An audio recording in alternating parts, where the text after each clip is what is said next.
this is this man's offering today in his column. Simon Jordan on Thursday.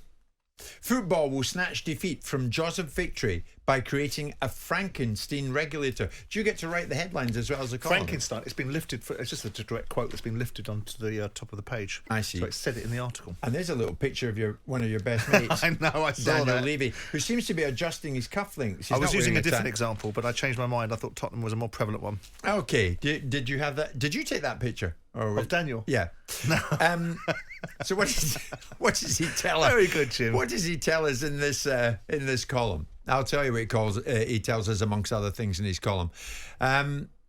For all intents and purposes, football fans are the lifeblood of the game. Well, we're agreed on that. Indeed. But sometimes they can be a little misguided. The independent regulator that's coming down the tracks is a result of preordained fan-led review. Somehow fans have convinced themselves they need an independent body to regulate the very thing they wanted in the first place, a free-for-all. So stop smiling at me as if, yeah, I wrote that. I did. So it seems you're blaming the fans here for irresponsible owners.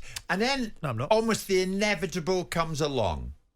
It may not be a popular view, but proper management is what Daniel Levy does at Tottenham.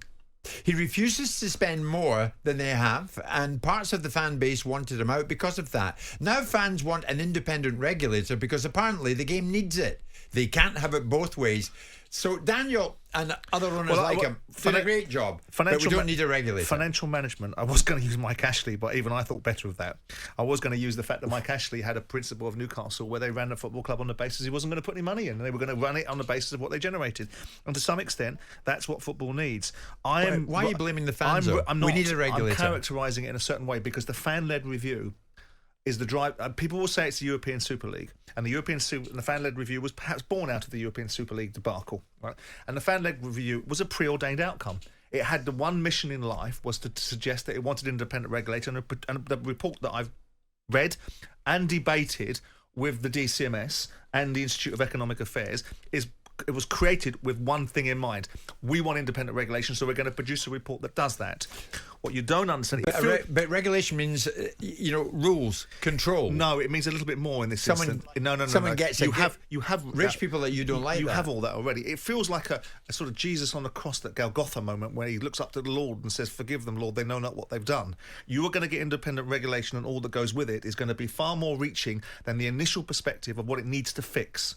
It's a strange conundrum because there is a need to fix football, and that football needs better distribution, and then behind that it needs proper governance to be able to manage that distribution. And once that's done, what do you need to regulate next? What do you need? You need to get a group of people involved that are political appointments, that are mealy-mouthed individuals that are represented in all other areas of the country that we're seeing that's already made a mess of regulation in this country. And we think the best league in the world needs to be regulated into what? Regulated away from what to what?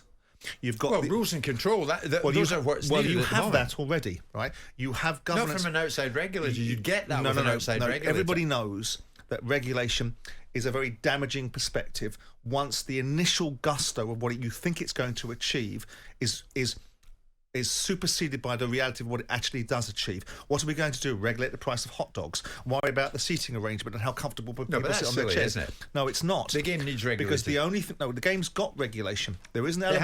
It hasn't. Of course it has. There is an element of the game... There is an element of the game marking its own homework. You cannot control the processes unless you're going to be real-time in someone's businesses, exactly how they operate. All you can do is react to it. You've got a fit and proper persons test now that governs far more than it's ever governed before. And every single person, to some extent, that went through the fit and proper persons test would go through the same situation with the independent regulator. Mel Morris would walk in the door, as would Simon Jordan, and he would be fine to go through independent regulation, governance, or the fit and proper persons test, or the owner's test that currently exists, because they've already adapted and changed. The big issue then is, what do we need? We need better distributions. And there is an argument to say the only way you're going to get it is by the threat of an independent regulator. There you go. But once you've got it, I mean, all the European leagues, like I say in the article, must be sitting there laughing, going, these guys have smashed it. They've got the best league in the world. They've got the best second league in the world. They've got attendances bigger than everyone else. They've got more money than everyone else. And they're going to bleed and regulate themselves. Go on, off you go then. Because they'll sit there going, We're not going to do that. Nobody else is going to do it. No other sport in the world does it. No other country in the world does it. And we're sat here saying we should regulate ourselves into what? Into an element of bureaucracy and ultimate regulation for regulation's sake. Once you've crossed that Rubicon and dealt with the financial issues of distribution and the governance and the accountability of how money is spent, what do you need a regulator for? Well, the FA to control the environment, the football environment needs controlling. No, what you need, it's a Wild West with you lot, because all you want is money. It's not. It's not the Wild West in the Premier League. Really, it isn't. And it's not the Wild West anymore in the EFL. They've had to get their acts together. It is far more professional. All you can do is learn from the experiences. People could suggest that the Premier League should have known what was coming down the track with Roman Abramovich. Oh, sod off. How could anyone know that when they let Roman Abramovich buy a football club in 2003?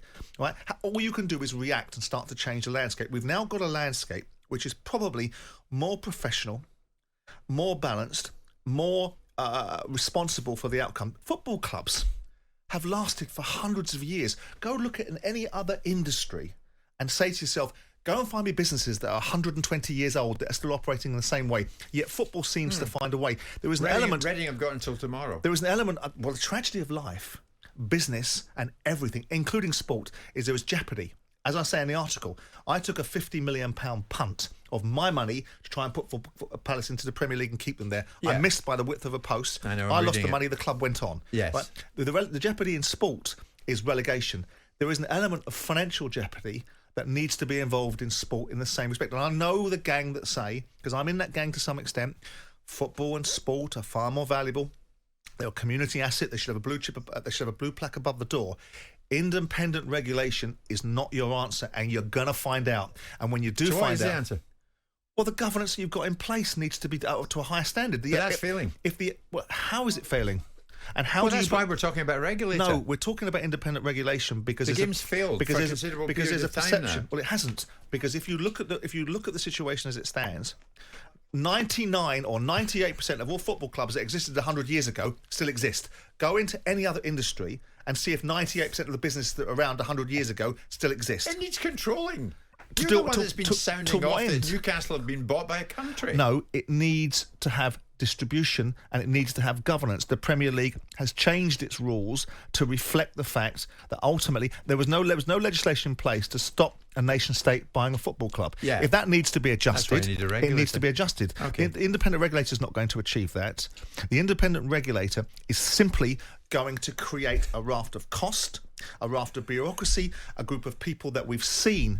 Look at the way the country's being run. We are seeing. Look at Ofcom. Look at Ofgem. Look at all of these regulators. Now, the regulators look at what they do and look at what they create. They are a complete waste. So we want these same sort of people now regulating a success story with a very small area of margin that needs to improve. It's ridiculous. And my argument is, you're going to reap what you sow. Okay. I mean, so it's not blaming football fans. It's suggesting... Oh, it's having a swipe at them as well. No, it's not. That they've won the race to the bottom. The funny bit about it, though, is... No, it's not. I took a £50 million chance with my money on the jeopardy of running Crystal Palace for 10 years. Yeah. I missed it, as you say, by inches. The width of a post in the playoff semi-final against Bristol City. I remember that. I was sniggering that night. And I may now have been a billionaire. Yep. I missed and I lost a lot of money. I do have sympathy on it's called with jeopardy. You on that, because you put your money where your mouth is. But Simon, I would still say, but my point is to get control and to get rules in place. You need to be very careful who you cede authority to. And the last people you cede authority to are the similar sort of people that have gained far too much authority in this country that are now responsible for the regulation and the over-regulation of this country and the control and involvement in people's lives. You do not need that in your national sport. Thank you very much for that. The one thing that the Daily Mail does get right every week is the order of names. Listen to White and Jordan every weekday from 10 to 1 live on talkSPORT. Jim White and Simon Jordan. Monday to Friday mornings from 10 on AM, on DAB, via the talkSPORT app and on your smart speaker. talkSPORT.